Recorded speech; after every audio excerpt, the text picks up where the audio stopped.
반갑습니다. 박성철 교수와 함께하는 기독교 사상사 여행 시작하도록 하겠습니다. 반갑습니다, 교수님. 네, 안녕하십니까. 네, 우리 이거 기독교 사상사를 준비하시면서 애 많이 쓰시죠? 뭐 최선을 다하고 있습니다. 네, 매번 신경을 너무 많이 쓰시는데요. 오늘은 우리가 저번 시간에 그 유명한 니케아 공의회 이야기를 했습니다.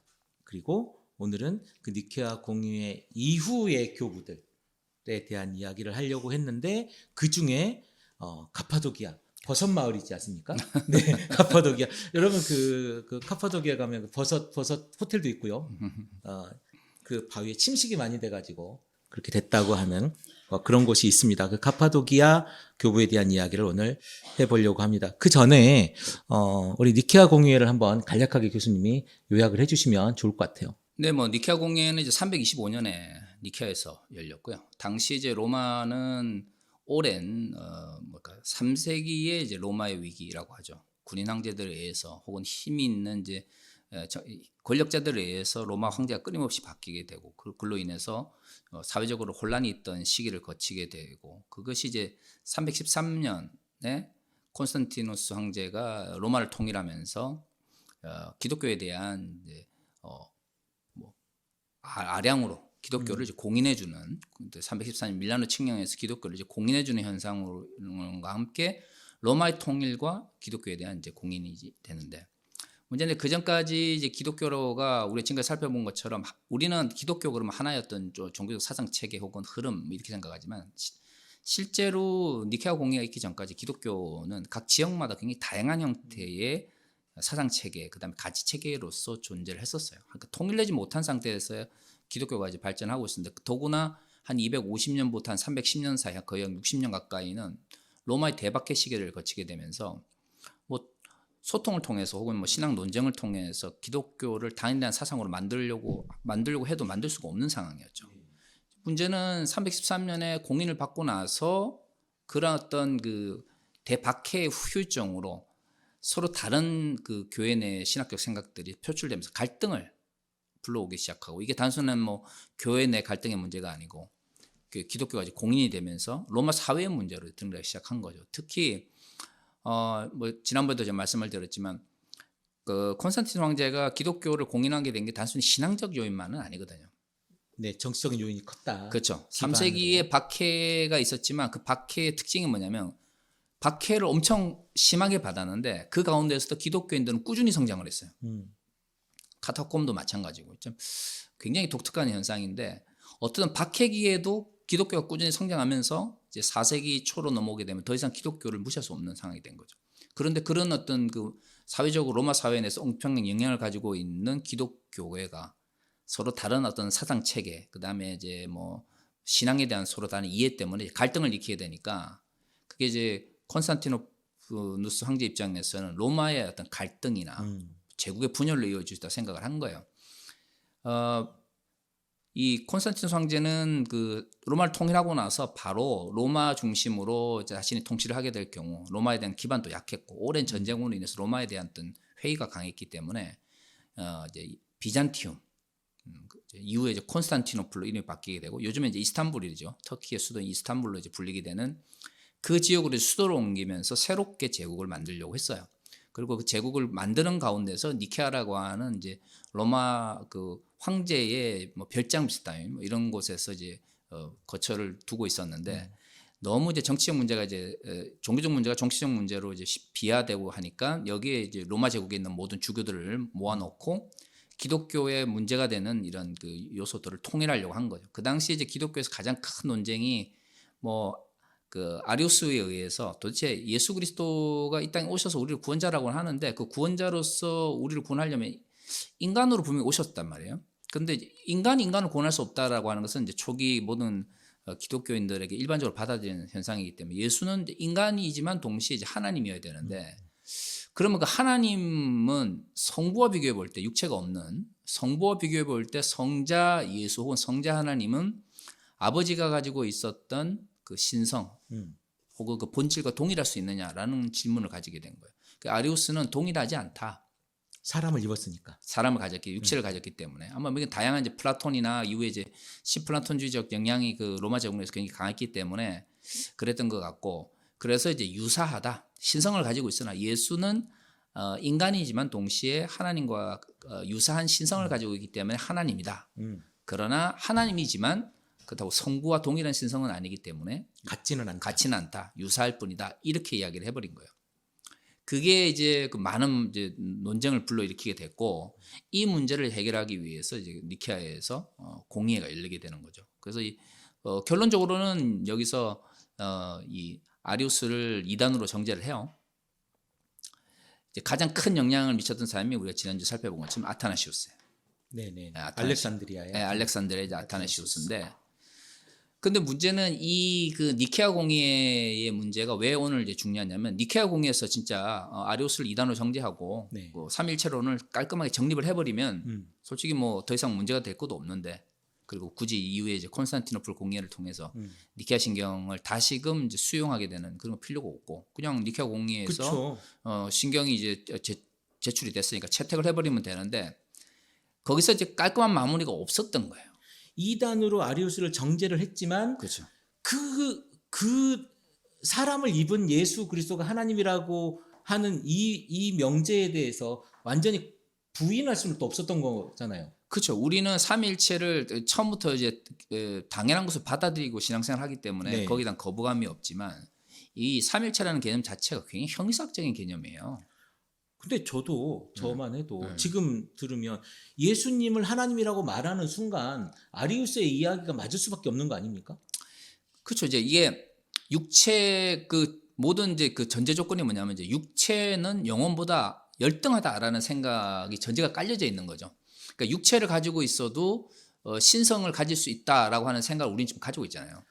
그럼 플라톤주의에 대한 이야기. 근데 이제 플라톤적인 철학이 당시 이제 로마 제국의 지배적인 생각이었고 이후에 이제 신플라톤주의로 발전하는 과정 속에서 이 어떻든 육체의 문제가 플라톤주의든 신플라톤주의든 간에 육체는 영혼보다 열등하다고 하는 생각이 그쵸. 지배적이었어요. 그리고 단순히 열등하다 정도가 아니고 많은 로마 제국 내에서 생활했던 사람들 같은 경우에는 육체는 악하다는 생각이 강했어요. 네, 그쵸. 도덕적으로나 아니면은 이제 뭐 영적으로나 도덕적으로까지. 도덕적으로도 악하다는 생각을 많이 했단 말이에요. 사실 뭐 그런 생각들은 나중에 이제 뭐 금욕주의가 발전하게 되는 것도 그런 거죠. 육체적 육체는 욕망은 악한 거고 왜 욕망이 악하겠어요? 육체를 위해서 나온 거기 때문에 악한 거 아니겠어요? 그러니까 그런 생각도 있었기 때문에 당시로서는 이제 그러한 사고 체계 속에서는 아리우스의 이야기가 실질적으로 아타나시우스의 이야기보다 더 쉽게 다가왔던 거고 그리고 상식적이지. 예. 그리고 이제 아타나시우스가 이 아리우스의 명제를 그 비판할 때에 어떤 식으로 이제 비판을 했냐면 나중에 살펴보시면 이제 아타나시우스가 이렇게 비판해요. 첫째, 그리스도가 완전한 하나님이 아니라면 피조물이 다른 피조물을 구원할 수 없다. 둘째, 그리스도가 완전한 하나님이 아니라면 그리스도에 대한 숭배는 우상 숭배이다. 이렇게 하면서 아리우스의 논제를 비판해요.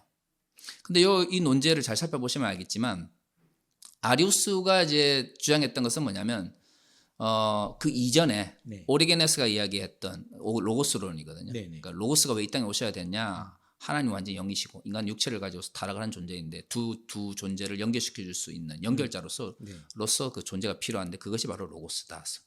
그렇기 때문에 이제 로고스는 하나님으로부터 왔지만 또한 인간과 연결시키는 존재로서 어떤 차이 이런 걸 강조를 했는데 오리게네스는 그 정도까지만 이야기를 했어요.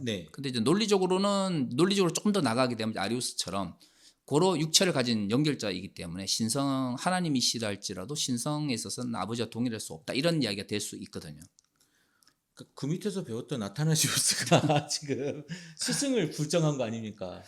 이제 그런 이런 그 차이 때문에 이제 그런 이야기들이 굉장히 넓게 퍼져 있었고 실제로 나중에 니케아 공의의 마지막에 보면 콘스탄티누스 황제 같은 경우에는 아리우스를 이단으로 정죄를 해놓고도 결국에는 성부와 성자는 본질에 있어서는 동일하나 존재에 있어서는 다르다. 모양은 다르다. 뭐 존재 이게 참 이게 본질과 존재잖아요. 이게 그러니까 이런 식으로 정립을 해요. 그래서 이제 아타나시우스가 여기에 이제 굉장히 비판적으로 저항하다 결국에는 쫓겨나죠. 눈 밖에 나가지고. 그러니까 그걸 통해서 알 수 있지만 이단으로 정제를 해서 아리우스를 몰아냈다고 그래가지고 아타나시우스의 담론이 확 정립이 된 게 아니에요. 그리고 주류가 되는 게 아니고 주류가 된 게 아니죠. 그리고 아리우스의 논쟁 같은 경우는 성부론에 기반한 그러니까 신론, 삼일체론이라 말할 수는 없고 성부론을 기반한 그러니까 영적인 하나님에 대한 그 이론을 전제로 해서 이제 신론을 전개해 나가는데 말해서 아타나시우스의 비판은 보면 구원론에 기반하고 있거든요. 아, 구원론. 예, 예. 그러니까 당시에 이제 니케아 공회에 모였던 많은 주교들 같은 경우에는 상당수가 그 양태론적 성격을 이 신론을 가지고 있었어요. 나중에 이제 사벨리안 주의라고 이제 비판받게 되는. 근데 이제 그런 입장에서는 중요한 것은 삼위일체를 얼마만큼 형이삭적 담론으로 이걸 잘 만들었냐보다 누가 더 주교들을 설득할 수 있느냐가 중요했거든요. 교수님, 저 근데 한 가지 진짜 궁금해서 여쭤보는데요. 삼위일체로 설명이 가능합니까? 우리 생각으로? 그러니까 삼위일체는 개념적으로 거대 개념으로만 설명할 수 있어요. 그러니까 그 이제 현대 신학에서 파울 틸리 같은 사람들이 성장을 해가지고 폴 틸리. 뭐 이제 네. 독일 사람이니까 독일 사람이 이제 미국을 가서 폴 틸리를 듣는데 네. 이제 틸리 같은 사람들이 왜 그 종교적 개념은 상징을 통해서 나타난다라고 말할 수밖에 없냐면 상징이라고 하는 것은 우리가 굉장히 거대한 개념을 하나의 어떤 단어나 네. 아니면 어떤 그 눈에 보이는 어떤 그 대상 물건으로 이제 표시하는 거잖아요. 네. 근데 사실 그것은 엄청나게 많은 개념을 담고 있지만 정확하게 왜 그것을 의미하는지는 명확하게 말할 수 없어요. 예를 들어 빨간불에 차가 멈춰야 된다라고 하는 건 그 빨간불에 차가 멈추도록 사회가 약속을 했기 때문에 우리가 멈추는 거지. 그렇죠. 빨간불 자체가 차를 멈춰야 된다는 것은 두 개가 빨간불과 차가 멈춘다는 것을 연결시킬 수 있는 어떤 담론도 없잖아요. 그 사회적 약속이거든. 그렇죠. 그냥 사회적 합의인 거죠. 그렇죠. 근데 그런 식으로 합의가 될 수 있는 이유가 인간이 상징을 사용할 수 있는 존재이기 때문이거든요. 그러니까 상징을 사용할 수 있다고 하는 것은 굉장히 형이상학적이고 명확하게 말을 할 수는 없지만 그러나 어떤 언어나 약속을 통해서 그것을 표현하고자 하는 인간의 기본적인 욕망을 담고 있는 거예요. 이 삼일체도 마찬가지죠. 그러니까요. 네, 삼일체도 만약에 구체적으로 들어가면 삼일체 논쟁 자체가 굉장히 복잡할 수밖에 없는 게 굉장히 거대 담론들을 모아놓은 상징성을 가지고 있는 거죠. 그러니까 기본적으로 이 본질이란 네. 개념 등장하죠. 그다음에 위격이라고 하는 개념이 하잖아요. 그러니까 본체와 존재 이런 용어들이 이제 막 들어오기 시작한단 말이에요. 네. 근데 이제 뭐 철학을 좀 하신 분들은 알겠지만 20세기에 뭐 가장 영향을 많이 미친 이제 철학자 중에 마틴 하이데거가 있는데 존재와 시간 보면 그 물론 이제 뭐 전공하신 분들한테 죄송하지만 이 책의 가장 핵심은 뭐냐면 존재와 존재자를 구분하는 거거든요. 근데 우리는 존재란 말을 굉장히 쉽게 써요. 네, 그렇죠. 존재는 있는 거니까. 그런데 이제 이 존재를 철학적으로 더 깊이 들어가면 진짜 형이상학으로 들어가게 되면 굉장히 복잡한 개념이에요, 이게. 아, 그렇습니까? 네, 근데 우리가 존재를 굉장히 단순하게 생각하니까 뭐 하나님 삼일체 본질과 존재를 구분하고 그것을 이제 인격과 실체의 개념으로 전환해가지고 설명하면 되지라고 해야지만 정말 존재 자체를 정말 하나로 설명하려면 하이데거의 철학이 들어가야 된단 말이에요. 아이고야. 하이데거 이름 내자만 들어도 깜깜한데요. 그러니까 이런 거예요. 우리 이제 하나님을 알기 위해서 신학을 한다고 그러잖아요. 네네. 근데 하나님은 눈에 보이지 않는 분이에요. 영적인 분이에요. 육체를 가지고 있는 분도 아니야. 그렇죠. 근데 우리는 육체를 가지고 있거든요. 네. 그러면 결국에는 육체를 가지고 있고 또는 경험을 통해서만이 뭔가를 인식할 수 있는 우리가 과연 눈에 보이지 않고 육체를 가지고 있지 않으며 영으로만 존재하는 하나님을 인식한다고 하는 것이 과연 어디까지가 가능한가? 그래서 기독교는 경험의 종교라고 하지 않습니까? 그렇죠. 하나님을 경험해야 된다. 그래서 이제 성령의 능력이나 성령의 경험이 중요한 거거든요. 네네네네. 근데 그 성령의 능력이나 경험이라고 하는 게 이제 이게 경건주의 운동 시대로 17세기, 18세기로 넘어오게 되면 개인의 고백으로 표현되어지잖아요. 그렇죠. 지금도 마찬가지예요. 지금도 마찬가지죠. 그게 이제 그 이전 그렇게 우리가 이제 개인의 고백을 통해서 성령을 체험한다는 개념이 이제 17세기, 18세기에 등장한단 말이에요. 종교개혁의 영향으로 이후에 16세기 종교개혁 이후로. 그러니까 만약에 이걸 본격적으로 과연 이제 거대 개념으로 소위 말하는 이제 뭐 포스트 모던식으로 하면 거대 담론으로 삼위일체라고 하는 것은 논리적으로 설명이 가능하죠. 수없이 많은 형이사학적인 용어를 가져와가지고 설명을 할 수 있는데 구체적으로 그러면 실체가 뭐냐? 본질이 뭐냐? 존재가 뭐냐? 그러면 하나님의 인격과 인간의 인격은 동일하냐? 뭐 이런 식으로 구체적으로 들어가기 시작하면 굉장히 복잡하죠. 너무 아니 그러니까 그 웨스트민스터 신앙고백 같은데 보면 삼위일체에 대한 이야기가 나오지 않습니까? 읽어봤는데요. 별게 없습니다. 하나님은 뭐 본체시며 뭐 이런 얘기만 네. 해요. 그런데 저 같은 사람이 찾아보는 이유가 삼위일체에 대해서 그때 그 사람들은 신학자들이 다 모여가지고 주교나 이런 대단한 사람들이 모여서 정확하게 내가 설명하기 쉽도록 해놨을 것이다 라고 봤는데 그거나 내가 설명하는 거랑 다를 게 없더라고요. 그죠. 이게 그래서 이제 어려운 문제. 그러니까 왜 삼위일체를 아니 아리우스를 이단으로 정죄해 놓고도 왜 삼위일체가 쉽게 정립이 되지 않느냐라고 하는데 예를 들어 뭐 언어적으로는 이렇게 설명하죠. 하나님 안에 세 위격이 존재하며 네. 이 셋은 신성에서 동일하고 지위에서 동격이다. 보통 이제 삼위일체 그렇게 이야기하거든요. 네. 더 이상 설명하면 이상해져요. 그렇죠. 더 이상 설명할 수가 없어요. 네. 이 삼일체를 이제 나머지는 어떻게 보면 상징이나 경험적 어떤 그 뭐랄까 언어를 통해서만 설명하게 되거든요. 근데 그거는 각각 사람들마다 다를 수밖에 없게 되는 거예요. 우리가 이제 제일 양태론 얘기하면서 그 뭐 아버지 얘기 하잖아요. 여기서는 아버지고 여기서는 선생이고 여기서는 뭐 다른 뭐고 이렇게 하면서 양태가 다른 이게 양태론 이단 뭐 이렇게 얘기하는 거 아닙니까? 설명을 하는 순간 그 이단이 되는 그런 게 돼버리니까. 그렇죠. 이제 그게 좀 어려워요. 그러다 보니까 주로 이제 신학에서 거대 담론들 같은 경우에는 이런 식으로 어떤 형이사학적인 개념들을 가져와서 일단 정립을 하고 네. 그 나머지는 어떤 식으로 신학을 정립을 하냐면 이제 뭐랄까 부정 뭐 증명이라고 그래가지고 예를 들어 사랑이 뭐냐 이거는 굉장히 큰 개념이거든요. 사랑. 그렇죠.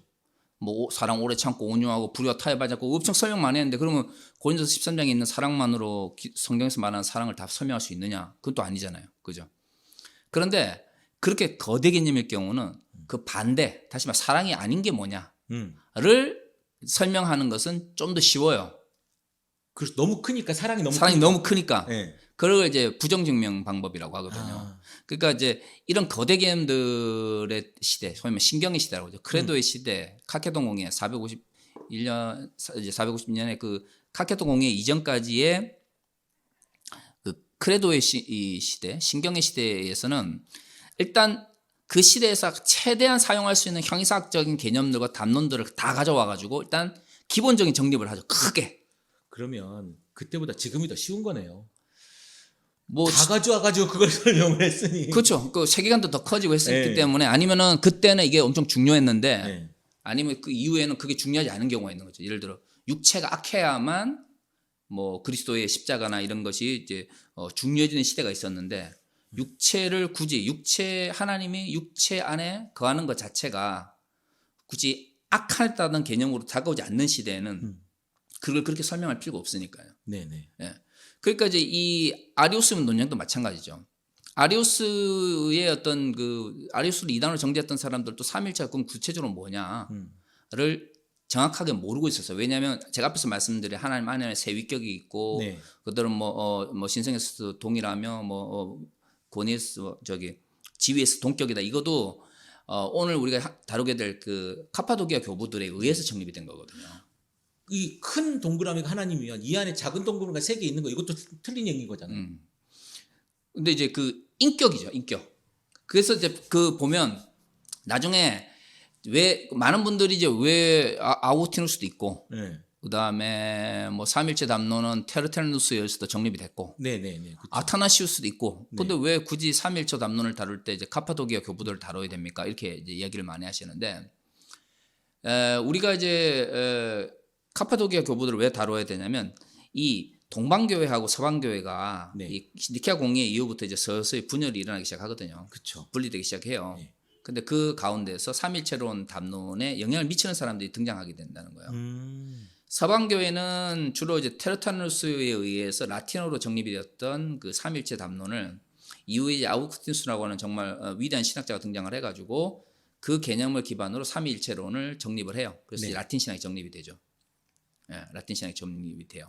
라틴 신학이라고 하면 서방교회. 서방교회, 네. 서방교회, 그러니까 로만 가톨릭이 기반이 되는 그쵸, 이제 라틴 네. 신학이죠. 그래서 이제 그러다 보니까 같이 삼일체 담론을 이야기를 해도 담론을 이야기해도 라틴어를 기반으로 하는 라틴어 개념 위에 아구티누스처럼 이제 동방교회와 서방교회의 신학을 종합해서 네. 이제 삼일체의 담론을 완성하는 경우가 많단 말이에요. 아, 근데 어떻든 아구티누스 역시도 네. 라틴어가 모국어이기 때문에 카파도키아 교부들의 신학을 적극적으로 수용은 하지만 라틴 신학적인 틀, 기본적인 틀 속에서 신학을 전개해 나가는 거죠. 그러니까 라틴 신학에서 보면 이제 성자 개념도 중요해요. 필요케 논쟁을 보면 네, 그렇죠. 필요케 논쟁을 보면 성자를 성령론 넣잖아요. 결국 성령론 논쟁인데 네, 네. 거기서 보면 서방교회 특징이 잘 드러나죠. 동방교회 같은 경우는 아버지에게서 성령이 바로 나와도 문제가 없지만 서방교회는 반드시 아들이 그 안에 들어가야 되거든요. 그 말은 서방교회 자체가 이 니케아 공예에서부터 이미 성자를 중심으로 하는 구원론이 되게 중요한 의미를 가지기 시작했다라는 거예요. 그거는 이제 이 삼일체론 논쟁에서도 동일하게 이제 영향을 미치게 되거든요. 신학이 발전하고 있었던 거네요. 결국은. 신학이 발전하게 되는 거죠. 발전하게 되는데 어떤 방점 자체가 성자를 중심으로 하는 구원론이 굉장히 중요한 의미를 가지고 그게 이제 삼일체론과 서로 상관관계를 가지면서 발전하게 돼요.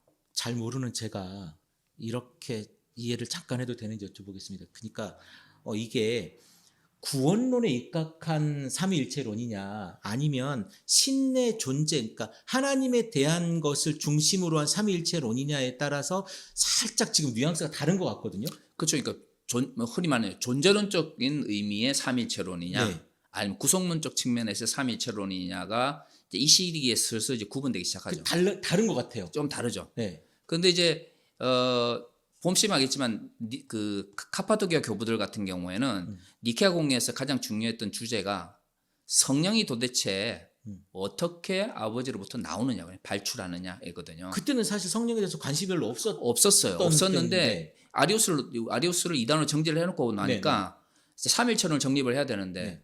왜냐하면 이제 아버지와 아들이 동일한 신성을 가지고 있게 되면 거기까지 정리가 됐고 근데 문제는 이제 성령이 남게 되는 거예요. 성령은 유출되는 거. 성령 이제 어디서 이중 나오고. 발현, 발출 네. 뭐 그건 이제 각 교단마다 용어는 이제 각 또 어떤 번역을 쓴가에 따라 다르긴 한데 네. 어떤 나온다거든요. 나오는 거. 나오는데 도대체 그 나오는 존재도 결국 삼일체가 되면 신성을 가져야 되는데 그 신성은 과연 어떤 특징을 가지고 있느냐에 대한 이야기가 나와야 되는 거죠. 근데 그 이전까지는 성령의 신성이나 성령 인격성이라고 하는 게 그렇게 신학적으로 중요하지 않았어요. 이 당시에는. 그리고 성령을 하나님을 부르는 것 자체도 되게 부담스러워하던 그럼 분위기였기 때문에. 삼위일체가 아니잖아요. 그렇죠. 그러니까 그때부터 니케아 공예가 끝나고 나서부터 삼일체론이 발전하는데 이제 이 서방 교회는 네.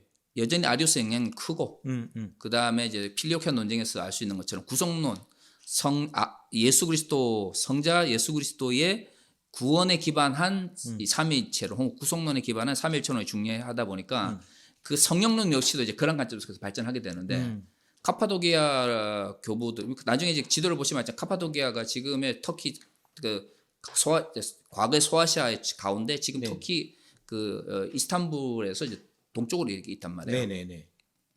근데 이제 이쪽 지역에서는 이제 나중에 이제 동방교회가 발전하게 되잖아요. 그렇죠. 근데 이 동방교회에서는 이 성령론을 발전시킴에 있어서 이 서방과는 좀 다른 방식으로 발전하게 돼요. 아, 여기서부터 이제 갈라지는 거군요. 그렇죠. 이제. 그러니까 이후에 삼일체론 담론에서도 물론 이제 그런 부분들이 아니 카파도키아 교부들의 삼일체론은 동방교회든 서방교회든 모두 다 영향을 받지 않았냐. 아우티누스 역시도 카파도키아 교부들 글을 많이 인용하는데 맞아요. 그건 맞는데 그러나 발전 과정 속에서 아우구티누스가 기반했던 기본 틀은 카르타고의 테르탈리누스에서 시작되었던 라틴어를 통해서 먼저 삼위일체론이 정립이 된 거거든요. 이후에 이제 동방교회 같은 경우에는 왜냐하면 이 사람들이 모국어가 네. 이 사람들의 모국어 대부분 딱 어디서 딱 틀냐면 아구티누스는 삼일체를 설명할 때 라틴어를 가지고 다 설명해요. 요 동네 그 서방 쪽에 있으니까. 그런데 이제 카파도키아 교부들은 다 헬라어, 그러니까 코이나 그리스어 이후에 이제 정립되었던. 사실 카르타고, 그러니까 아우구스티누스 카르타고. 히포. 아니 히포. 예. 히포 카르타고가 고근처 아닙니까? 예, 고근처죠. 네, 그쪽은 이렇게 서방 쪽이니까 요 밑에를 로마랑 가까우니까. 로마 가깝죠. 라틴어를 해서 이렇게 이쪽은 한쪽으로 떼내고 이쪽은 그리스랑 더 가깝잖아요. 네. 동부 쪽은 이렇게 두 개로 그 지중해를 딱 가르면 이렇게 나눠질 것 같은데요. 그렇죠. 그게 이제 네. 흔히 말하는 동방과 서방교의 네. 가장 이제 특징인데 그러다 보니까 이쪽 지역은 그 삼일체를 정립을 해도 네. 헬라어를 기반해서 참여했죠. 언어가 중요합니까?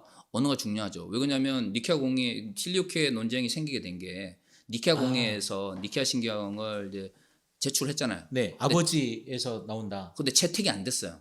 아, 제출만 하고 채택이 안 됐는데 어떤 채택이 그러니까 제출이 됐으니까 이제 로마 사람들 라틴어를 사용한 사람들 이제 고향으로 돌아가지고 라틴어 문화권 번역을 해야 되잖아요.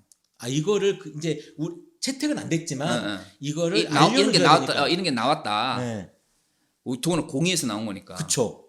그러니까 이제 이걸 이제 번역을 하는 가운데서 원래 니케아 신경 그리스어로 되어 있었던 니케아 신경에서는 아버지로부터 성령이 나온다, 뭐 발출한다, 발현한다, 뭐 네. 표현은 뭐 다양할 수 있지만 나온다 이렇게 했는데 네.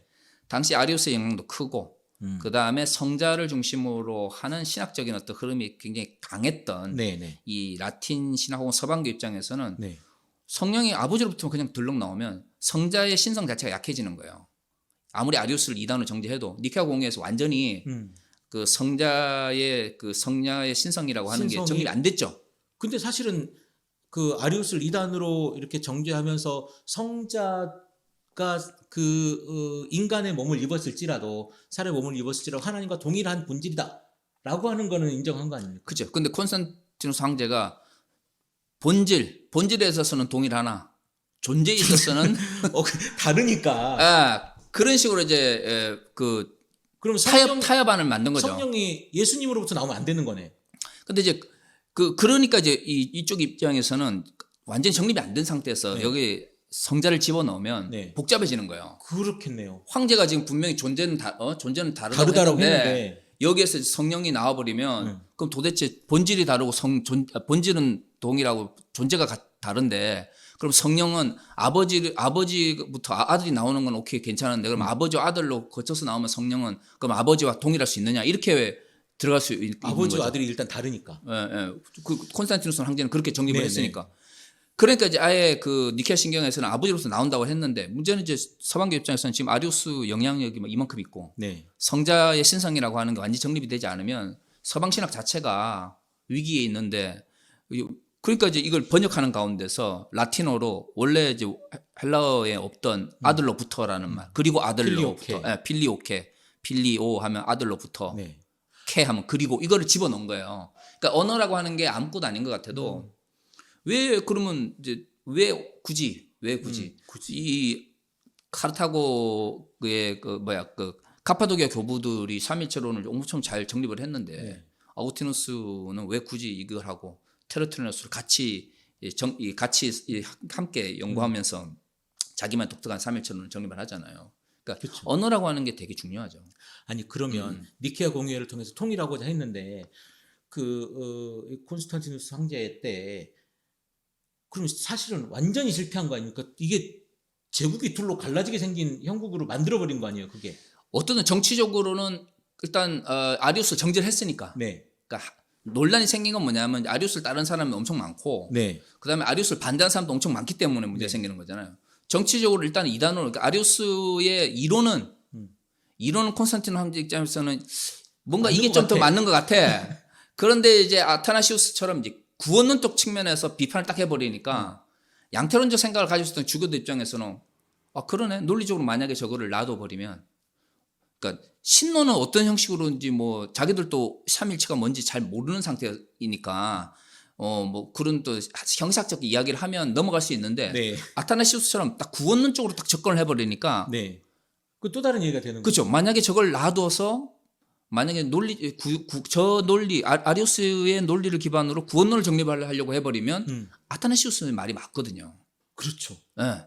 구원론적 입장에서 구원론적 입장에서 보면 만약 그렇게 돼버리면 이게 구원론 자체가 성립이 그 예수를 통한 구원이라고 하는 것 자체가 굉장히 약해져요. 그렇죠. 하나님과 존재 자체가 다르니까. 그래 되니까 이제 그 당시에 뭔가 마음에는 안 드는데 아타나시우스의 이 비판을 받아들일 수밖에 없었던 거예요. 그러니까 이게 굉장히 양가적 감정이 있는 거죠. 저는 지금 태어나서 얼마나 감사한지 모르겠습니다. 이런 때 안 태어나가지고 이럴 때 만약에 제가 뭐 그럴 리는 없었겠습니다만은 이쪽 편에 서거나 이쪽 편에 서야 된다면 그때 당시에 잘못되면 죽을 수도 있는 거 아니에요? 그래서 이제 어떻든 이게 구원론적 측면에서는 그 유사 본질 같은 경우에는 유사 본질로 구원론을 정립을 하면요, 음. 진짜 웃기게 돼 버려요. 아, 예. 그쵸. 예, 진짜 구원론 자체가 복잡해져요. 그쵸. 하나님이 아닌 거잖아요. 그러니까 다른 존재인 거잖아요. 하나님과. 유사 본질을 가진 그 신성에서 유사성을 가진 그 본질은 과연 인간의 구원, 인간의 타락한 본성의 어떤 회복을 이렇게 들어가야 되니까 타락한 인간의 몸을 입고 있는. 네, 이래 돼 버리면 진짜 그거는 성경의 어떤 가르침을 넘어서는 부분이 나오게 되거든요. 피조물이 피조물을 구원할 수 있는가? 예, 그러니까 이제 아타나시우스의 비판은 정말 명확한 거죠. 그러니까 네. 일단 시작은 하나님과 아들 혹은 뭐 예수 그리스도와 그다음에 이제 성부의 어떤 그 신성 논쟁, 신론에서 시작했지만 아타나시우스의 접근 방식, 구원론을 통해서 다시금 이제 그 삼위일체론을 정립하는 방식이 굉장히 그러니까 지금 보면 굉장히 정말 뛰어난 것이고, 그쵸. 어떻게 보면 뭐랄까요, 그 삼일체 담론에서 유사 본질이 가지고 있는 문제점을 가장 이제 정확하게 꼬집은 거죠. 근데 이제 다른 측면에서 보면 신론 담론을 가지고 싸웠는데 구원론 가지고 비판하면서 해버리니까 이단으로는 정지할 수밖에 없는데 문제는 그 자체를 수용하기 쉽지가 않은 거죠. 근데 그거는 그 당시 많은 아리우스를 따랐던 주교들도 마찬가지였고 콘스탄티누스 황제도 마찬가지였어요. 그런데 이단으로 정지를 해버리니까 이제 더 이상 이제 그 정치적 문제는 없는 거죠. 더 이상 이제 아리우스를 따르겠다 뭐 이런 게 없으니까. 근데 봉합은 신학적으로 봉합이 안 된 상태잖아요. 그쵸. 그러니까 이 서방교회 쪽, 특히 로마를 중심으로 하는 교회 입장에서는 분명히 신경인데 교회에서 내놓은 신경인데 거기에 이제 자기들 나름대로 어쨌든 그 당시 환경 속에서 이제 넣을 수밖에 없었던 거예요, 이게. 자기들 입장에서는. 네네. 그러면서 이제 이때부터 동방교회와 서방교회 갈등을 일으키게 돼요. 필요케 논쟁으로 두 개가 갈라지게 되는 네. 계기가 되는 거죠. 그 이제 8세기 이후에 궁극적으로 뭐 동방교회, 서방교회 갈라지긴다고 하는데 이미 이때부터 니케아 공예가 있었던 이때부터 서서히 이제 교회가 조짐이. 갈라지기 시작한 죠. 4세기부터 이제 교회 조짐이 시작해서 8세기 이제 완전히 이제 로마 제국, 서원 로마 제국이 원수가 되면서 교회도 그냥 갈라지게 되지만 이때부터 나기 시작하는 거죠. 그 문제는 이 데오도시우스 황제가 뭐 어떻든 그게 뭐 진짜 회심이든 뭐든 간에 어떤 거대한 어떤 그 전환을 통해서 생각의 전환을 통해서 기독교를 로마의 국교로 만들어야겠다라고 결정하면서 또 문제 생기는 거예요. 380년에. 그러니까 정치적으로는 어느 정도 봉합이 됐어요. 아리우스는 이단이야. 그러니까 어떻든 아리우스의 이야기를 들으면 안 돼. 그리고 일단 아타나시우스의 논리가 있기 때문에 그대로 놔두면 구원론 자체가 굉장히 기독교 구원론 자체가 이상해져 버리니까 네. 오케이 그래 유사 본질 자체는 인정할 수는 없어. 그런데 그 이후에 성령의 문제가 나오게 되니까 이제 이 신학적으로는 봉합이 안 돼 있는 거죠. 그러면 오늘 나올 이 가파도기아 이 열심히 공부하시는 세 분 있잖아요. 똑똑이 세 분. 네. 이 똑똑이 세 분은 도대체 성령에 대해서 어떻게 얘기를 했길래 이분들이 그 성령론에 대해서 큰 기여를 했다는 겁니까? 일단 뭐 신학적 측면하고 네. 그다음에 공예적 측면 두 개로 나눠서 설명해 볼 수 있겠어요. 그러니까 네네. 일반적으로 우리가 이제 그 많은 분들이 이제 카파도기아 교부들이 삼일체론을 정립하는데 영향을 미쳤다. 뭐 그다음에 정립을 시켰다 이렇게 치료만 알고 있는데 도대체 어떤 측면에서 그러니까요.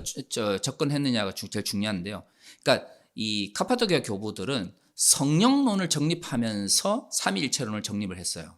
그러니까 요게 이제 아구티누스랑 조금 차이가 있죠.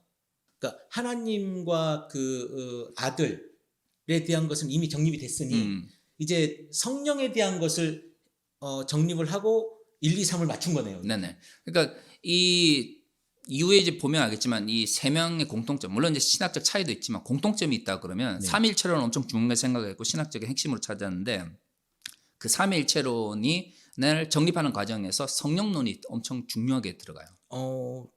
관심을 안 가졌으니까 이 사람들이 했으니까 선점한 거네요. 이슈 선점. 그렇죠. 네. 근데 나중에 아구티누스의 그 삼위일체론을 잘 살펴보셔야겠지만 네. 아구티누스의 삼위일체론은 이 가파도기아 교부들과 비교해 보면 성령론 자체는 그렇게 많이 강조되어 있지는 않아요. 아. 네. 이미 이제 그 보시면 알겠지만 이 니사의 그리고리우스가 이 세 명 중에 나이가 제일 어리거든요. 동생이죠, 제 동생. 근데 이제 이 사람이 아우구티누스하고 한 20년 정도 차이 나요. 아. 시대가 좀 다르죠. 네네. 한 세대 거의 이제 차이가 나니까. 그때 당시 20년이면. 네네네. 그러니까 이제 이 성령론을 중심으로 이 정립을 하고 나서 이후에 동방교회는 그 카파도기아 교부들의 삼일체론이 굉장히 많은 영향을 미치게 되거든요. 근데 이 아구티누스 같은 경우에는 또 이 사람들보다 또 20년 차이가 있으니까 네. 그 이후에 요 사람들을 기반으로 테르툴리누스의 삼위일체론을 종합하는 과정 속에서 독자적인 삼위일체론을 정립을 하게 되거든요. 근데 이제 상대적으로 보면 성령론보다는 이제 기독론 자체가 굉장히 강조돼 있죠. 그리고 왜냐하면 아우구스티누스의 신학이 가장, 물론 뭐 그렇게 말하면 너무 아우구스티누스 신학을 단순화시키는 거지만 네. 어떤 아우구스티누스 신학의 가장 큰 핵심은 은총론이거든요. 은총. 예, 은총론 안에 구원론도 들어가 있어요. 은총이 곧 구원 아닙니까? 어, 하나님한테 받은 은총이 그쵸. 은혜가 구원이잖아요. 그렇죠. 근데 이제 종교개혁 시대와 비교해 보면 네. 잘 드러나는 게 아구스티누스 시대에는 이 구원론이라고 하는 개념이 그렇게 대중화되어 있지 않아요. 아, 우리가 지금 알고 있는 조직신학 체계에서 구원론이라고 하는 게 조직신학에서 독자적인 어떤 하나의 부류로 나오게 된 게 뭐냐면 마틴 루터와 이제 장 깔뱅 같은 사람들이 네. 이제 구원론을 본격적으로 발전시키면서 이제 지금 형태의 우리가 지금 알고 있는 구원론이 형성되는 거거든요. 그러면 이 시대로 따지면 1000년이 훌쩍 지난 시기에나 구원론이 지금 우리가 알고 있는 구원론이 그렇죠. 우리가 지금 나오는 알고 있는 형태의 구원론이 정립. 왜냐하면 아구스티누스의 은총론은 뭐냐면 모든 인간의 구원은 하나님의 은총의 결과인데 네. 믿음을 가지게 하도록 준비시키는 하나님의 은총이 있고 네. 믿음을 가지게 하는 하나님의 은총이 있고 믿음을 가진 후에 그 믿음대로 살아가도록 하는 하나님의 은총이 있다. 이렇게 이야기를 해요. 은총의 3단계. 아, 은총이 단계가 있군요. 네네. 이런 어. 식의 은총은 이제 우리가 익숙하지 않잖아요. 그렇죠. 믿으면 구원인데. 네네. 그러니까 믿음으로 구원받는 것은 아우구스티누스에게는 뭐 너무나 당연하지만 도대체 그 믿음이 어디서 오느냐를 따지면서 하나님의 은총의 결과이고 그리고 하나님의 은총의 결과로서 우리가 구원을 얻는다는 걸 강조하고 싶었고 네네. 동시에 그것은 우리의 믿음, 우리가 예수 그리스도를 믿음을 통해서 구원을 얻는다는 것을 아구스티누스는 강조하고 싶었던 거예요. 좀 구체화시켰군요. 네네. 그러니까 이제 하나님 은총이 강조되고 네. 동시에 예수를 믿는 믿음이 강조가 되니까 음. 삼위일체론과 구원론도 성령론 자체보다는 물론 그 카파도기아 교부들이 어느 정도 정립을 했기 때문일 수도 있지만 그래도 그렇죠. 정립했다고 하더라도 정립했다고 해서 지금 우리가 지금 가지고 있는 성령론이 예를 들어 한국 교회가 과연 성령 인격성을 얼마나 강조합니까? 우리는 이미 2000년이 지난 모든 게 다 정립이 된 시대에 예수를 믿고 있지만 그쵸. 한국 교회는 성령을 그저 무슨 내가 필요하면 부르는 도구처럼 생각하잖아요. 그 귀신 중에 하나 정도. 그러니까 근데 성령의 인격성을 강조하고 성령을 하나님으로서의 성령, 하나님은 신적 존재로서의 성령을 강조하게 된 게 네. 우리가 생각할 만큼 한국 교회에서 그렇게 오래되지 않았어요. 그렇죠. 네네. 그러니까 개념이 존재한다고 그래가지고 그게 강조가 되는 건 아니거든요. 그러니까 아구스티누스의 당연히 카파도기아 교부들의 영향을 받았고 네. 테르툴리누스의 영향을 받았으니 당연히 아구스티누스 신학 속에서는 이 모든 것들이 섞여질 수밖에 경합돼 있을 수밖에 이밖에 없죠. 없는데 네. 그러면 그런 식으로 따지면 동방교회 서방교회 차이가 생기면 안 되죠. 그렇죠. 그렇죠. 네. 그리고 예를 들어 몰트만에 의해서 이제 서방교회에서 이제 좀 되게 중요한 그 신론으로 등장했던 만유제 신론 같은 경우에도 동방교회에서는 굉장히 익숙한 개념이거든요. 아. 근데 서방교회에서는 만유제 신론 그러면 그거 뭐야? 뭐 다신교야? 뭐부터 시작해가지고 다 하나님. 뭐 이런 식으로 이제 이해를 하잖아요. 네네. 그러니까 개념이 없어서가 아니고 그 개념이 존재하지만 강조점을 어디에 두는가에 따라 신학적 성격이 형성되는 거거든요. 만약에 어찌 보면 어떻게 이해를 하면 이 그 아우구스티누스의 그 은총론 내지는 구원론 안에는 카파도기아 교부의 이야기도 있고 그 다음에 그 테르툴리아누스의 이야기도 있고 그러면 이게 통일 아닙니까? 그렇죠. 그래서 아구스티누스가 위대하다고 하는데 그래도 강조점은 있는 거죠. 아 그래도 만약 강조점이 없으면 서방교와 동방교가 똑같아야죠. 왜냐하면 동방교회도 아무리 뭐 로마 라틴어를 썼다고 해도 동방교회도 아구스티누스를 위대한 신학자를 하거든요. 네네네. 그러지만 동방교 서방교 다르잖아.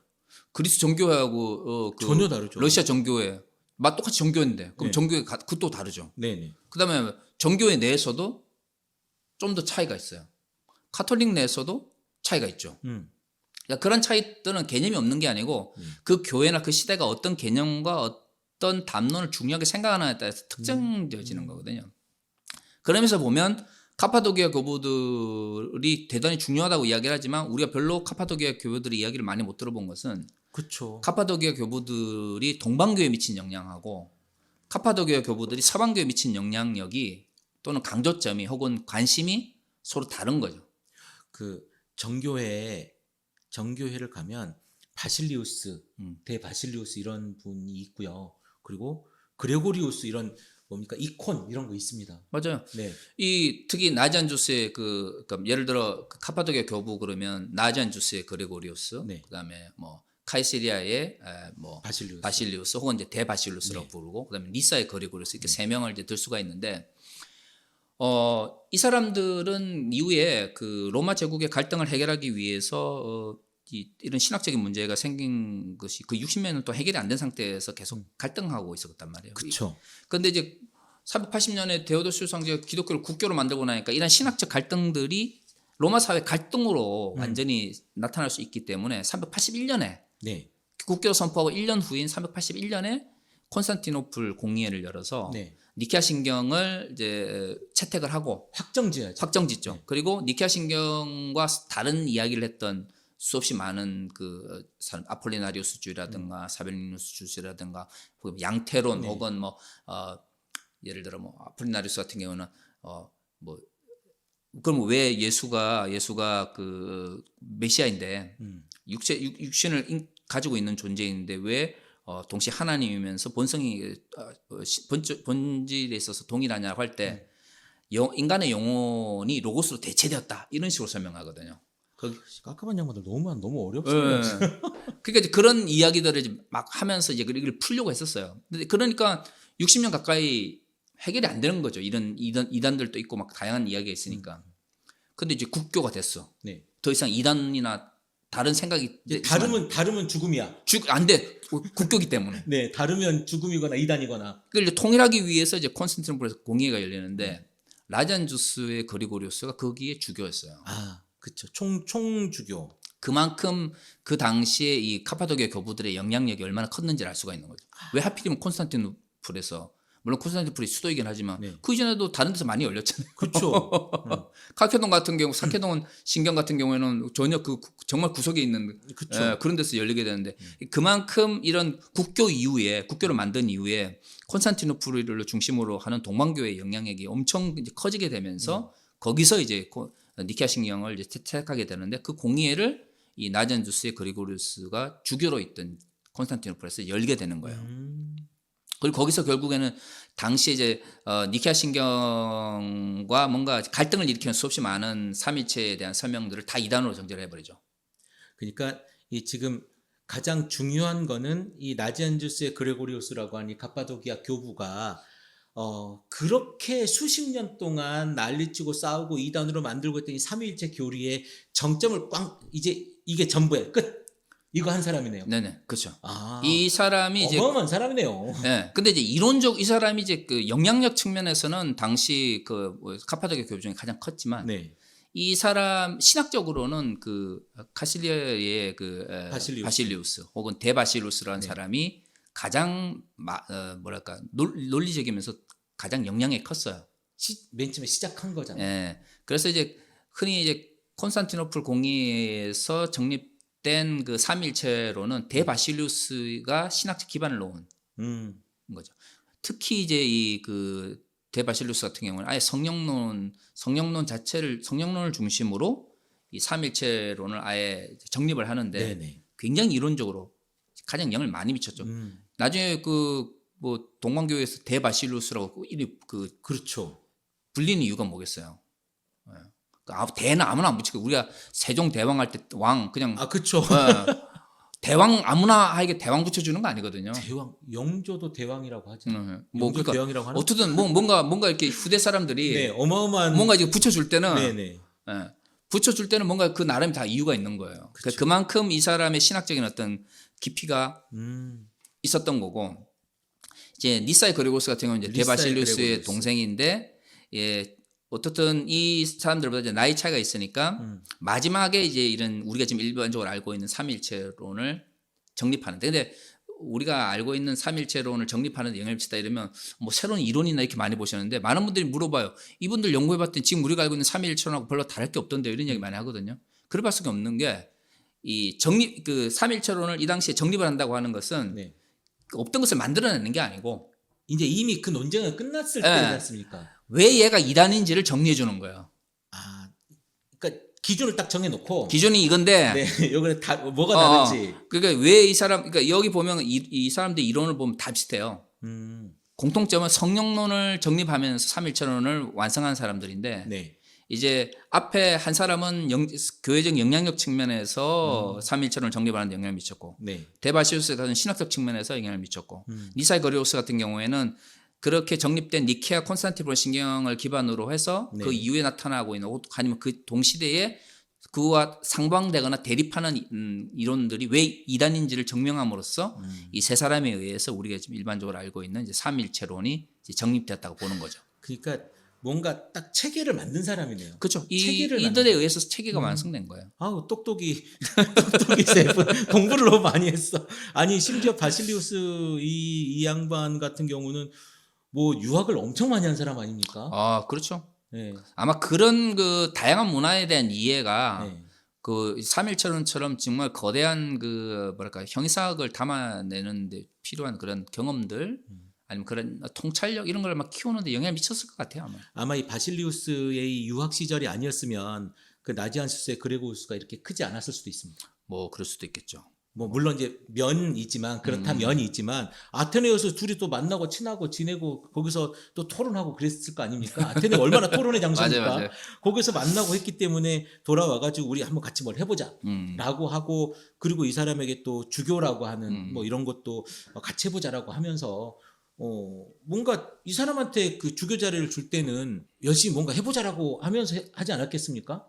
어떻든 이 세 명의 어떤 뭐랄까 물론 갈등도 있습니다. 네, 자세히 네. 생애를 살펴보시면 뭐 항상 좋았던 건 아니고 또 형제라고 해서 마냥 좋았던 건 아니거든요. 엄청 싸웠대요. 네네. 근데 어떻든 뭐 그 개인적인 어떤 갈등이나 뭐 이름에도 불구하고 이들이 이제 성령론을 중심으로 삼일천을 정립해야 된다. 그리고 이제 아리우스를 이단으로 정지한 이상 성부와 성자와 성령의 관계를 정립하지 않고는 그 교회가 더 이상 하나로 통일될 수 없다라고 하는 신념에 있어서는 동일했던 것 같아요. 그렇기 때문에 이들이 이제 이런 신학적인 것을 해낼 수 있었고 또 시대가 또 괜찮았어요. 아 시대가 좋았습니다. 시대가 그렇게 하지 않으면 예를 들어 삼일체론을 60년 동안 삼일체론을 정립 안 하려고 했겠습니까? 엄청 하다 보니 많아진 거겠죠. 그렇죠. 이렇게도 설명해보고 저렇게도 설명해보고. 왜 삼일체론 관련돼 가지고 이단들이 많았겠어요? 이렇게도 설명해보고 저렇게 네. 보고 아까 말씀하신 것처럼 아니 분명히 이쪽이 더 말이 맞는 것 같은데 저쪽이 더 말이 아리우스가 맞는 것 같다니까. 뭐 이런 이야기도 있으니까 네. 하는데 그러면 그 가운데서 이걸 정립하려고 엄청 노력을 했겠죠. 그런데 60년 동안 정립이 안 됐어요. 왜 안 됐겠어요? 시대가 그렇게 에너지를 모아가지고 하나로 만들어야 된다라고 하는 강력한 시대적인 어떤 요구가 없었던 거예요. 그러니까 국교로 되면서 국교가 되는 이제는 더 이상 미룰 수가 없는 거죠. 더 이상 미뤘다가는 어떻게 되겠어요? 그 안에서 또 싸우고 이제 분열되고 하면 안 되니까. 그렇죠. 신학이 분열이 되면 나라가 분열이 되는 거예요. 그렇지. 근데 국교는 또 하나여야 되잖아요. 가르침이. 그 우려를 하자마자 분열이 되지 않습니까? 그렇죠. 데오도시우스 황제가 죽으면서 이제 동방교회 서방교회로 네. 갈라져 버리잖아요. 그러니까 이게 그 시대가 아이러니야, 맞아야 돼요. 아이러니. 아이러니죠. 네. 그렇게 결합이 되고 나서는 결국에는 이제 신학적 차이에 따라서 동방교와 서방교가 나눠지는 것처럼 동로마 제국과 서로마 제국도 나눠지게 그쵸. 되고 네. 이쪽에서 황제 세웠는데 우리는 못 받아들인다 그러고 뭐 이러면서 또 갈등 생기고 뭐 이런 걸 보면 어떤 그런 시대적 흐름 속에서 이들이 그 시대적 어떤 요청 그런 것에 잘 반응을 한 거죠. 그렇죠. 예. 그래서 특별한 것이 없다라고 많이 이야기를 하지만 특별한 것이 없을 수밖에 없는 거. 우리가 지금 그렇게 믿고 있기 때문에 특별한 게 없는 거예요. 이 사람들이 중립한 대로. 그러니까 이분들은 이성적으로 생각을 해서 어떻게든 해보려고 했던 것이 우리는 생각 안 하잖아요. 예. 믿어버리기 때문에 우리는 쉬운 거예요. 그렇죠. 우리는 쉬운 거예요. 근데 믿어버리면 되니까. 이분들의 그 뭐랄까 신학적인 특징은 그 이전과 비교를 해버리면 굉장히 명확하죠. 그렇죠. 그 이전에 도대체 성령을 어떻게 생각했길래 성령론을 정립하면서 삼일체론을 정립하지? 그러면 이제 그 이전에 야 성령을 하나님 부르는 것을 교부들이 부담스러워했대. 이래 되면 야 하나님을 성령을 처음으로 하나님으로 부른 사람들이에요, 이 사람들이. 그러니까요. 그럼 진짜 놀라운 거죠. 우리는 성령을 하나님으로 당연히 생각하니까 뭐 그거 아니 이 사람들 무슨 신앙이 별게 없네 뭐 이렇게 생각하는데 없는 걸 만든 사람들 아닙니까? 네네. 우리로서는 그냥 자연스럽게 그냥 걸어가면 되는 건데 이 사람들은 차도 만들고 비행기도 만든 사람이에요. 그렇죠. 어마어마한 사람들인 거죠. 대단한 새로운 걸 거죠. 만들어낸 네. 사람들인 거니까. 그리고 이제 또 다른 측면에서는 또 우리가 특히 개신교가 서 있는 서방교회적 전통보다는 동방교회적 동방교회적 전통에 영향을 미치다 보니까 상대적으로 뭐랄까요 관심도가 개신교회에서는 또 덜한 거죠. 아구티누스에 비하면. 그렇죠. 우리는 이 동방 정교회 정교회의 전통이 아니라 음. 이 캐톨릭 보편교회라고 하잖아요. 보편교회 로만 카톨릭의 전통 아래에 있었던 사람들이기 때문에 그 사실 이분들의 사진이나 이콘 이런 걸 사진은 아니지 이콘 그림들 보면 머리에 자꾸 뭐 쓰고 있고 막 이래요. 동방교회 분들이 또 그런 거 쓰잖아요. 맞아요. 그러니까 되게 어색해. 그림도 어색해. 그림도 찾아보고 했습니다만은 그림도 어색해요 이분들은. 그죠. 근데 우리는 어색한데 그들은 이제 오토독스 그분들은 정통이잖아요. 정통이죠. 그걸 이제 정통으로 생각하잖아요. 네. 그러니까 그만큼 이제 우리가 생각을 안 해서 그렇지 기독교라고 하는 걸 그냥 넓게 보면 아니 그게 그거지 싶지만 깊이 들어가 보면 복잡한 거예요. 아까 저는 삼일체에 대해서 목사님이 그런 질문하시는 게 전 너무 당연하다고 생각하는 게 거대 개념으로서 우리가 그냥 받아들이면서 신앙생활을 하니까 삼일체로 뭐 그냥 그리고 당연한 거지 이 생각할지 모르겠지만 지금 오늘 우리가 거의 1시간 가까이 이야기를 했잖아요. 이 형성 과정을 살펴보면 엄청나게 복잡한 개념들이에요. 우리가 그 그렇죠. 개념들을 복잡하게 생각 안 하고 그냥 믿어버리고 믿어버리니까. 받아들여버리니까 문제가 없는 거죠. 근데 따지기 시작하면 존재부터 들어가면 현대 철학 다 나옵니다. 이거. 그러니까 500년 동안 그 이제 500년 가까이 이 네네네. 얘기를 하지 않습니까? 500년 동안 하나님이 무엇이냐, 하나님이 누구냐, 그러면 성령님이 누구냐, 예수님이 요 얘기 가지고 500년을 지난 거 아닙니까 이분들이? 그렇죠. 그리고 이거 381년이니까 그때 하고 나서도 예수 그리스도 그러면 오케이 예수가 하나님인 건 오케이 인정을 하겠는데 그러면 예수의 인격 안에 신성도 있고 인성도 있다 그러면 도대체 이 두 개는 어떻게 조화를 이루고 있는 거야 하면서 각해동 공예 때까지 이게 정립이 안 되잖아요 이게. 예수님이 잘못했네. 사람으로 오셔가지고 그 삼일체론이 카파도키아 교부에서 정립이 되고 나서도 음. 기독론 자체가 그 삼일체론을 기반한다고 하면서도 이후에 카케동 공예 때까지도 계속 싸우게 되잖아요. 그 그러니까요. 단성론 논쟁에서 볼 수는 알 수 있지만 의외로 단성론이 굉장한 영향을 미쳤단 말이에요. 아, 예. 그럼 그러니까 우리 이제 다음 시간에 할까요? 그 단순 네네, 문제 다음 시간에 네. 하시고 그러니까 이 바실리우스, 리사의 그레고리우스, 그 나지안주스의 그레고리우스, 그러니까 나지안주스의 그레고리우스가 사실은 표면적으로는 가장 우리한테 잘 보이는 사람이지만 사실은 바실리우스가 맨 처음에 성령론에 대한 그 이야기라고 가장 영향을 많이 받고 신학적으로나 그리고 일단 뭐 먼저 이야기했다라는 것은 뭐 딱 뭐라고 말할 수는 없지만 가장 많은 영향을 미쳤고 그리고 가장 그 뭐랄까 많이 지지를 받은 그리고 이제 이런 그 특히 콘스탄티노플 공의에 있어서 네. 신학적 측면에서 가장 영향을 많이 미친 교부인 건 확실하죠. 네. 사실 이 바실리우스는 그걸 그렇게 고대했음에도 불구하고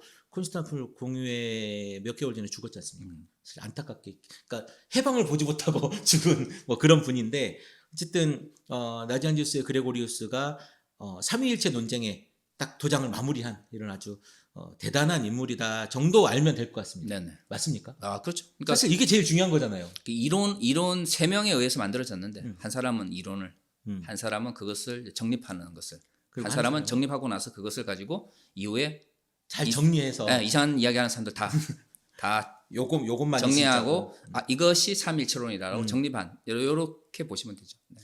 어쨌든 복잡한 이야기 같지만 사실은 그 긴 시간 동안 60년 가까이 삼위일체 논쟁에 대한 아리우스, 아타나시우스 이 논쟁의 정점을 찍은 이런 사건에 대한 이야기와 인물들이었습니다. 사실 이분들이 있었기에 지금 우리의 삼위일체를 믿을 수 있는 거예요. 네. 어쨌든 교수님 너무 고생 많으셨고요. 우리 다음 시간에는 이제 누구 합니까? 일단 카케돈 공예를 다루면서 네. 그러면 이제 카케돈 공예를 다루면 이제 교부 흔히 말하면 고대 교부 시대는 끝나거든요. 그러면 네. 이제 그 이후에 고대 교부 시대에서 이제 중요한 사람들을 이제 다뤄야 되는데 제일 중요한 사람이 이제 아구티누스죠. 저는 아구티누스는 좀 독자적으로 몇 번에 나눠서 봐야 된다고 생각을 하고 원래대로 하면 이제 그 카파도키아 교부를 하고 아구티누스를 바로 해야 됩니다. 네네. 뭐 거의 비슷한 시대니까요. 네네네. 한 20년 정도 차이가 안 나니까. 네네. 근데 아구스티누스 신학은 그냥 한 번으로 끝낼 수 있는 사람이 아니기 때문에 책도 너무 많아요. 너무 많아요. 그래서 다음 주는 일단 카케돈 공예를 통해서 도대체 네. 신경기 시대가 어떻게 마무리되었는가를 네네. 정리를 하고 그러면 이제 아구스티누스의 신학은 도대체 카케돈 신경을 형성하는 데 있어서 어떤 영향을 미쳤는지를 좀 독자적으로 한 몇 번에 걸쳐가지고 살펴보면 좋을 것 같습니다. 칼케톤 공예가 아우구스티누스 한참 다음이지 않습니까? 아 그렇죠, 그렇죠. 한참 다음이니까 네네. 일단 그 칼케톤 공예를 이야기를 하고 앞에 영향을 미친 신학자 교부를 보시겠다 이 말씀이신 네네네. 거죠. 그러면 그때 우리 얘기했던 것처럼 이게 칼기통 공예 끝나면 중세. 신학적으로는 뭐 중세라고 봐야죠. 왜냐하면 물론 그 중세 하시는 분들 같은 경우에 뭐 카케동 공의 외에도 수없이 많은 뭐 유명한 신학자를 할 수 있지만 보통 우리는 이제 카케동 공의 하면 그냥 붕 떠가지고 가서 안셀무스로 넘어가거든요. 네네. 그러니까 이제 그런 식으로 하면 이제 아무래도 아구스티누스를 끝나면 이제 아무래도 안셀무스까지 이 시간대가 많기 때문에 네네. 그냥 어떻게 보면 바로 아구스티누스 끝나면 바로 그냥 중세로 알겠습니다. 넘어가는 걸로 알겠습니다. 그렇게. 어쨌든 여러분 지루하지 않게 하려고 열심히 노력하고 있는 중입니다만은 좀 지루하시면 지도를 한 번씩 중간중간 봐주시기 바랍니다. 오늘 우리 여기까지 하겠습니다. 네. 교수님 수고하셨습니다. 수고하셨습니다.